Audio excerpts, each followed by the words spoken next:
ሰላም ጤና ይስጥልን። የተወደዳችሁ የአርተንዝ ሚዲያ ቤተሰቦች እንደምን አላችሁ? ይህ ጥበብና ጤና ነው። ስለዚህ ዛሬ የምንወያየው እንጀራ በወጥ መመገብ ለውፍረት ወይም ደግሞ ከልክ ላለፈ ቦርጭ ያጋልጣል ወይስ አያጋልጥም በሚለው በዝርዝር የምንወያይ ይሆናል ማለት ነው። ስለዚህ ይህ ቪዲዮ 3 ዓላማዎች አሉ። የመጀመሪያው በውኑ እንጀራ በወጥ መመገብ ለውፍረት ወይም ደግሞ ከልክ ላለፈ ቦርጭ ያጋልጣል ወይ የሚለውን ጥያቄ የምንመልስ ይሆናል። በሁለተኛ ደረጃ እንጀራ በወጥ መመገብ ለቦርጭ የሚያጋልጥ ከሆነ በውስጡ ምን ስላለው ነው ለቦርጭ የሚያጋልጠው የሚለውን በሁለተኛ ደረጃ የምናይ ይሆናል። በሶስተኛ ደረጃ እንጀራ በወጥ እንዴት አድርገን ብንመገብ ከልክ ያለፈ ውፍረት እንዲሁም ቦርጭን መቀነስ እንችላለን የሚለውን በዝርዝር የምንወያይ ይሆናል።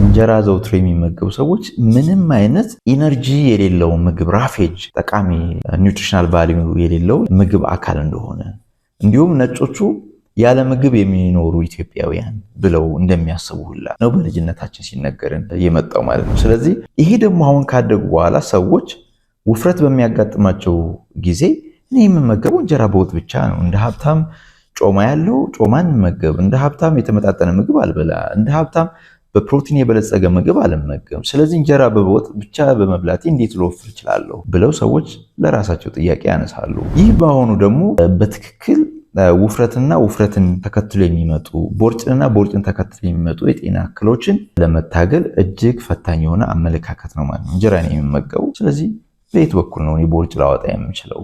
ሌላ ኢንሄረንት የሆነ ወይም ደግሞ ከነሱ ቁጥጥር ውጭ የሆነ ሌላ ችግር ካልሆነ በስተቀር በሚመገቡት ምግብ ለነሱ ውፍረት እንደማያጋልጥ አድርገው ያስባሉ ማለት ነው።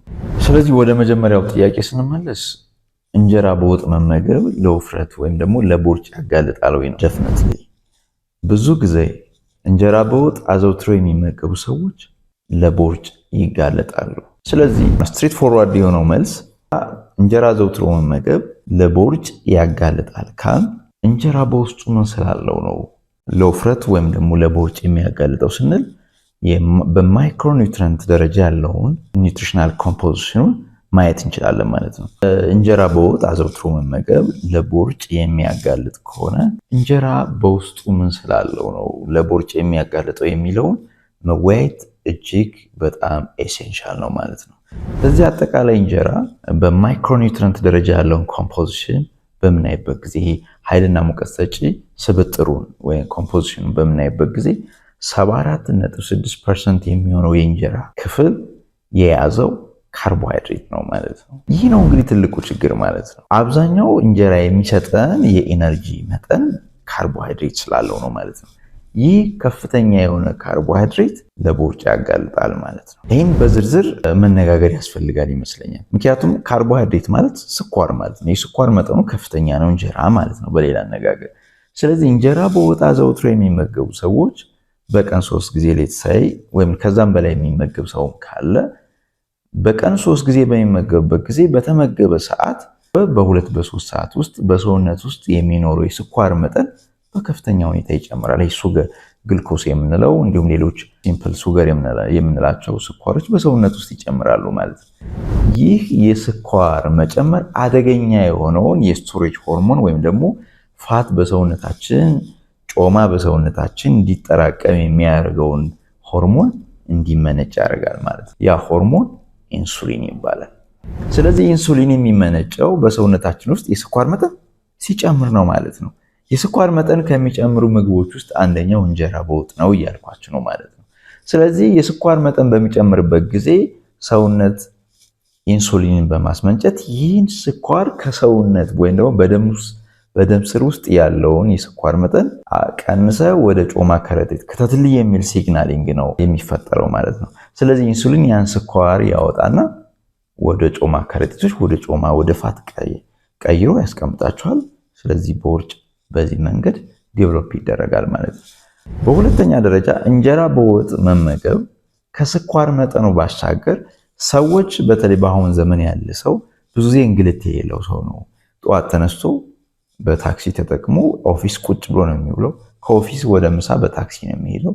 በልቶም ወደ ኦፊስ የሚሄደው ወይ በባጃጅ ወይ በታክሲ ብቻ ድካም በሌለው ኑሮ ውስጥ ነው የሚኖረው። ድካም ካለ እንኳን የሜንታል ስትረስ በአእምሮ ደረጃ ያለ እንግልት እንጂ ፊዚካል እንግልቱ በጣም በጣም ዝቅተኛ ነው።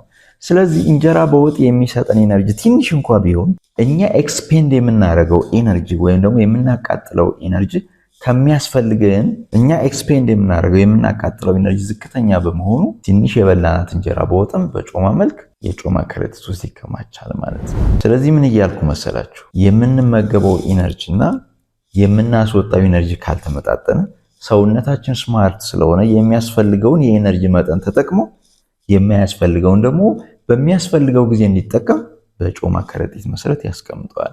ስለዚህ ምን እያልኳችሁ መሰላችሁ? ከሚያስፈልጋችሁ የኤነርጂ መጠን በላይ አትመገቡ እያልኩ ነው። በሁለተኛ ደረጃ ፕሮቲን አለው፣ እንጀራ ፕሮቲን አለው። ስለዚህ የፕሮቲን ምጣኔው 14.9% የሚሆነው ብቻ ነው ፕሮቲን ማለት ነው። ይህ ደግሞ ባለፉ ቪዲዮዎቻችን አይታችሁ ከሆነ ፕሮቲን ያላቸው ምግቦች አብስታችሁ ብትጠቀሙ የስኳር መጠናቸው ዝቅተኛ ስለሆነ ኢንሱሊን ስለማይመነጭ ያን ኤነርጂ ሰውነታችን ይጠቀመዋል፣ ጡንቻችን ይገነባል እንጂ ወደ የጮማ ከረጢት ወይም አዲፖሳይት የሚከማች ኤነርጂ በፋት መልክ አይኖርም ብያችሁ ነበር።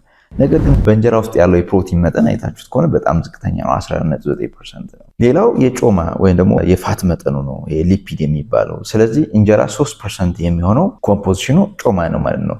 ስብ ወይም ደግሞ የስብ ክምችት አለው ማለት ነው። ይህ እንግዲህ በጣም ዝቅተኛ ነው። የፕሮቲንና የፋት መጠኑ በጣም ዝቅተኛ ነው ማለት ነው። ከዛ ውጭ በጣም ቬሪ ኢሴንሻል የሆነው የእንጀራ ኮምፖዚሽን ፋይበር ነው። አሰር አለው እንጀራ ኢሴንሻሊ በምናወራበት ጊዜ ጤፍ እንጀራ ነው እያወሩ ያሉት። ሌሎች አይነት የእንጀራ አይነቶችን አይደለም እያወሩ ያለሁት፣ ልብ እንድትሉ ይፈልጋሉ። ምክንያቱም ሌሎች እንጀራዎች ደግሞ ሌሎች የኢነርጂ ኮምፖዚሽን ስላላቸው ስለነሱ አናወራም። ስለ ጤፍ እንጀራ ብቻ ነው እያወራን ያለ ነው ማለት።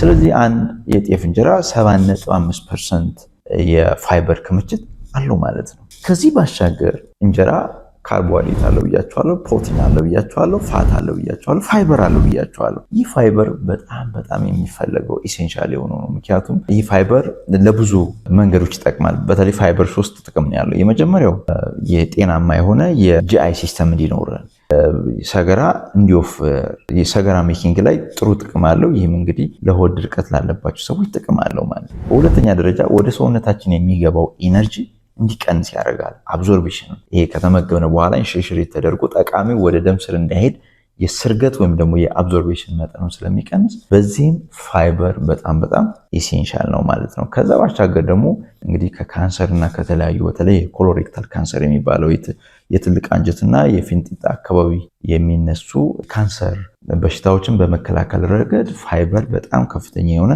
ጥቅም አለው ማለት ነው። ስለዚህ ምግብ በምትሰሩበት ጊዜ ፕሮሰስ ሳታደርጉ ከናሰሩ መመገብ እንደዚህ አይነት ጥቅም አለው ማለት ነው። ከዚህ ባሻገር እንጀራ ከፍተኛ የሆነ ሚነራሎች አሉ፣ በጣም ከፍተኛ የሆኑ ንጥረ ነገሮች አሉት። ካልሲየም አለው፣ ማግኒዚየም አለው፣ አይረን አለው። በተለይ ደግሞ ቀይ ጤፍ ከሆነ ከፍተኛ የሆነ የአይረን ክምችት አለው። ፖታሲየም አለው፣ ሶዲየም አለው፣ ዚንክ አለው። ዚንክ ደግሞ የአንቲኦክሲደንት ኢፌክት አለው። ያ ማለት በሰውነታችን ውስጥ የሚወገዱ ከዚህ ኦክሲዴሽን ወይም ደግሞ በሜታቦሊዝም የሚመረቱ ለሰውነታችን ጠቃሚ ያልሆኑ ፍሪ ራዲካሎች አሉ፣ ቆሻሻዎች አሉ ሰውነታችን ፕሮዲውስ የሚያደርጋቸው። ያን ቆሻሻ ዚንክ ኢንገልፍ ያደርጋቸዋል፣ ያስወግዳቸዋል፣ ወይም ደግሞ ዲቶክሲፋይ ያደርጋቸዋል ማለት ነው። ስለዚህ ዚንክን በውስጡ አለው በጣም which is very essential ነው ማለት ነው። ሌላው ቫይታሚኖች አሉ። በቫይታሚን የበለጸገ ነው እንጀራ። ለምሳሌ ቫይታሚን ቢ1 ወይም ታያሚን አለው፣ ራይቦፍሌቪን ወይም ቫይታሚን ቢ2 አለው፣ ናያሲን ቫይታሚን ቢ3 አለው፣ ቫይታሚን ቢ6 በጣም ይሄ ደግሞ ፓይሮዶክሲን የሚባለው ብዙ ጊዜ መገጣጠሚያ ህመም ያለባቸው ሰዎች በጣም የሚጠቅም ነው ቫይታሚን ቢ6 ማለት ነው። ሌላ ፎሌት ነው። ቫይታሚን ቢ9 እና ቢ12 አለው ማለት ነው። በተለይ ቫይታሚን ቢ12 ከፍተኛ የሆነ ክምችት አለው በእንጀራ ማለት ነው። በእርግጥ የቫይታሚን ኢ እና ኬ አለው። ቅድም እንደነገርኳቸው እነዚህ ቫይታሚን ኢ እና ኬ አጠቃላይ ሴሎቻችን በመጠበቅ ደረጃ ደህንነታቸው ጥሩ እንዲሆን በተለይ ኦክሲዴሽን ወይ ደግሞ ኦክሲዴቲቭ ስትረስ የሚባል አሁን የመጣ ትልቅ ቻሌንጅ አለ። ኦክሲዴቲቭ ስትረስ የሚባለው ማለት ይህ ኦክሲዴቲቭ ስትረስ የሚመጣው በሰውነታችን ውስጥ የሚመረቱ ምንድነው የሚባለው ባይ ፕሮዳክት ወይም ደግሞ ጠቃሚ ያልሆኑ ግን በሰውነታችን ውስጥ የሚመረቱ ባይ ፕሮዳክቶች አሉ።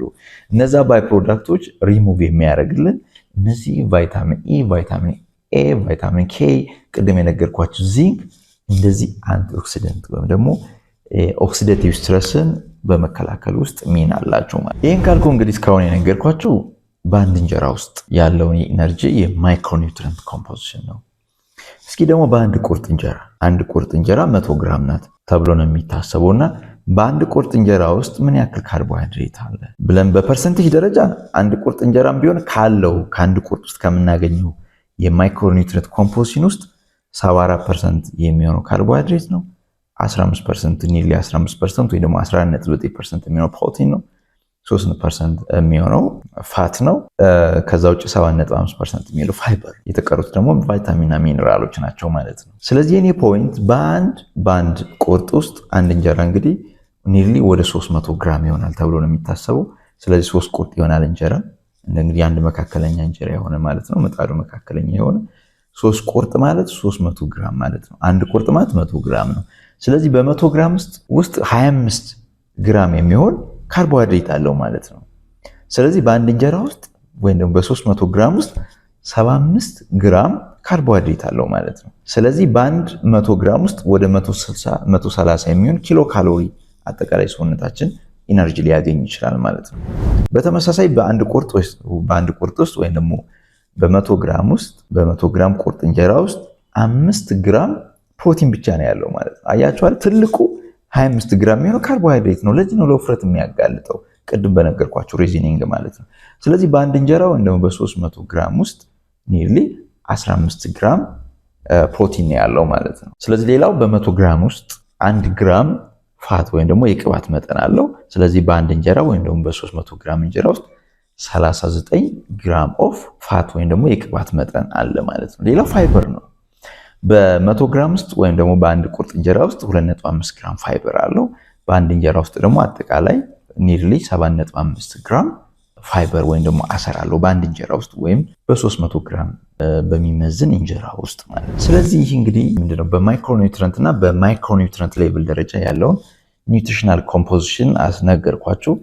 የሚቀጥለው የሚሆነው ምንድነው? እንዴት አድርገን እንጀራን ብንመገብ ነው ይህን ያልተፈለገ ቦርጭ ወይም ደግሞ ውፍረት መቀነስ የምንችለው በምንልበት ጊዜ 4 ቲፖች እነግራችኋለሁ ማለት ነው። የመጀመሪያው ቲፕ እንጀራ በሚጋገርበት ጊዜ 100% ጤፍ እንዲሆን ይፈለጋል። ጤፍ እንጀራ ብቻውን የጤፍ እንጀራ እና ከሌሎች ከማሽላ ወይ ከሌላ ሼሪያል ጋር ኮምባይን ሆኖ የተሰራ እንጀራና ንጹህ ጤፍ እንጀራ ብቻ በሚሆንበት ጊዜ ውፍረት የማምጣት እድሉ ንጹህ ጤፍ የሆነ እንጀራ ይቀንሳል ማለት ነው። ይህ እንግዲህ በሁለት ምክንያት ነው። አንደኛ በውስጡ ያለው የኒውትረንት መጠን የጤፍ ብቻ ይሆናል ወይም ደግሞ ዝቅተኛ ይሆናል። ነገር ግን ከዚህ ላይ ማሽላ ወይ ስንዴ ወይ ደግሞ ሌላም የሚጨመር ሩዝም ቢሆን የሚጨመር ከሆነ ሩዝ የራሱ የሆነ ኤነርጂ ኮንቴንት አለው፣ ጤፍም የራሱ የሆነ ኤነርጂ ኮንቴንት አንድ ላይ ሲሆን የካሎሪ መጠን ወይም ደግሞ የካርቦሃይድሬት መጠኑ ከፍተኛ ይሆናል። ስለዚህ የማወፈርና ቦርጭ የማምጣት እድሉ ከፍተኛ ይሆናል እንጀራ ሲቀላቀል ማለት ነው። እንግዲህ ቤታቸው ለሚሰሩ ሰዎች ይሄ ምክር ይሰራል። ምክንያቱም ራሳቸው ንጹህ ጤፍ ብቻ እንጀራ መጋገር ስለሚችሉ ማለት ነው። ፈተና የሚሆነው እየገዙ ለሚመገቡ ሰዎች ነው። ምንም ጥርጥር የለው እንጀራ የሚጋግሩ ሰዎች ለማርኬት ፐርፐዝ ማለት ነው አደልትሬሽን አለው። አደልትሬት ያደርጋሉ። ምንም ጥርጥር ያለው ይቀላቅላሉ። ጤፍም ሩዝም እንግዲህ ሰጋቱራ ጨምሮ የሚመገቡ ሰዎች ካሉ እድለኞች ናቸው። ምክንያቱም ሰጋቱራ ውስጥ ብዙ የኤነርጂ ኮንቴንት ስለሌለው ከሌላ ጤና አንጻር እንጂ ውፍረትን በመቀነስ ደረጃ ሰጋቱራ የተቀላቀለበት ጤፍ እንጀራ ብዙ ችግር ያለው አይመስለኝም። ለቀልዴ ነው። ለማንኛውም ምን ለማለት ፈልጌ ነው፣ አደልትሬሽን አለው እንጀራ ከሌሎች እህሎች ጋር በሚቀላቀልበት ጊዜ ካሎሪ መጠን ወይ ካርቦሃይድሬት መጠኑ ከፍተኛ ስለሚሆን ያወፍራል። ስለዚህ ንጹህ ጤፍ ተመገቡ ለማለት ነው። ሌላው ንጹህ ጤፍ እንጀራ መመገብና ከሌላ እህል ጋር የተቀላቀለ ጤፍ መመገብ ያለው ምንድነው? ጤፍ እንጀራ ሎው ግላይሰሚክ ኢንዴክስ ነው ያለው። ሎው ግላይሰሚክ ኢንዴክስ ማለት ንጹህ ጤፍ እንጀራ በምትመገቡበት ጊዜ የስኳር መጠናችሁ በጣም አይጨምርም ከሌላው ከተቀላቀለው አንጻር ሲታይ። በዚህም ስኳር ስለማይጨምር ኢንሱሊን እንዲመነጭ አያደርጉም። ሌሎች ስቶሬጅ ሆርሞኖችን ስቲሙሌት አያደርጉም። እንደዛ ባለሆነ ቁጥር ደግሞ የበላችሁት ካርቦሃይድሬት የሚሆን ፕሮቲን ወይም ሊፒድ ወደ ጮማ የመቀየር እድሉ በጣም ዝቅተኛ ነው ከሌላ ከተቀላቀለው እንጀራ አንጻር ሲታይ ማለት ነው። ስለዚህ ንጹህ ጤፍ እንጀራ ብቻ መመገብ ቦርጭን ማኔጅ ለማድረግ ጠቀሜታ አለው ለማለት ነው። በሁለተኛ ደረጃ በቀን ውስጥ የምትመገቡትን የእንጀራ መጠን መቀነስ። ስለዚህ እንጀራ ውፍረት መቀነስ፣ ቦርጭ መቀነስ የሚፈልግ ሰው regardless of his or her love for እንጀራ ይሄን ፒስ ኦፍ አድቫይስ ማድመጥ አለበት ማለት። አሁን እኛ ኢትዮጵያውያን የምንመገበው እንጀራ ነው። እንጀራ ምንም ነገር አያምጣብን ከሆነ መብት ነው። ከልክ ያለፈ ውፍረት ያለበት ቦርጭ ያለበት ሰው ውፍረት መቀነስ ፍላጎቱ ከሆነ ሲግኒፊካንትሊ በሚባል ደረጃ እንጀራ በወጥን መቀነስ መቻል አለበት። ስለዚህ ከተቻለ የሚመገበው ይሄ ሚል ፍሪኩዌንሲውን የሚመገብበትን ፍሪኩዌንሲ በቀን 3 የሚመገብ ከሆነ በቀን 2 ጊዜ ከቻለም ደግሞ በቀን 1 ጊዜ ይመገብ ክብደቱ እስከሚስተካከል ድረስ። ሁለተኛ በሚመገብበት ጊዜ በቀን 2 የሚመገብ፣ 1 የሚመገብ፣ 3 የሚመገብ የሚበላውን የእንጀራ መጠን ሲግኒፊካንትሊ መቀነስ ይኖርበታል። ያ ማለት ፐር ሚል ምግብ በምትመገቡበት ጊዜ ከቻላችሁ 1 ቁርጥ ብቻ ተመገቡ። እንዴት ሰው 1 ቁርጥ ብቻ መብላት ይችላል ከተባለ እኛ አስተውለን ስለማናይ እንጂ የምንበላው በጣም ብዙ የሚበሉ ነገር በዙሪያችን አለ። ወደ ኋላ መጣበታለሁ።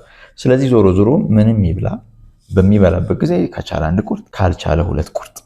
ከ2 ቁርጥ በላይ ከበላ የስኳር መጠኑ በጣም ከፍተኛ ነው የሚሆነው ማለት ነው። ስለዚህ 1 ወይ 2 ቁርጥ ብቻ ፐር ሚል በምትመገቡበት ጊዜ እሱም ማድረግ ትችላላችሁ ማለት ነው። ቶታሊ ጎበዝ የሆነ ሰው ደግሞ ቶታሊ እንጀራን ሙሉ በሙሉ ከምግብ ወይም ደግሞ በሚመገብበት ቢያስወግድ ራፒድ የሆነ የዌት ሪዳክሽን ውስጥ ለመግባት ይጠቅመዋል ማለት ነው። ስለዚህ በተቃራኒው ምን ልብላ በሚልበት ጊዜ ከእንጀራ ውጭ ያሉ በፕሮቲን የበለጸጉ ከፍተኛ ፕሮቲን ያላቸውና መካከለኛ የቅባት መጠን ያላቸው ምግቦች መመገብ፣ ስጋ፣ እንቁላል መመገብ ይችላል ማለት ነው። ስለዚህ ስጋና እንቁላል ያለ እንጀራ መመገብ ይቻላል። ከዛ ባሻገር ደግሞ እጅግ በጣም ጠቃሚ የሆኑ የፕላንት ቤዝድ የሆኑ ፕሮቲኖች አሉ፣ ሊግመንሶች አሉ፣ ባቄላ አለ፣ አተር አለ፣ ሽምብራ አለ። እነዚህ ሁሉ እኛ መመገብ የምንችላቸው ናቸው ማለት ነው። ስለዚህ እንዴት ትመገባላችሁ? ብዙ የሰራኋቸው ቪዲዮዎች ይችላሉ፣ እዛ ማየት ትችላላችሁ።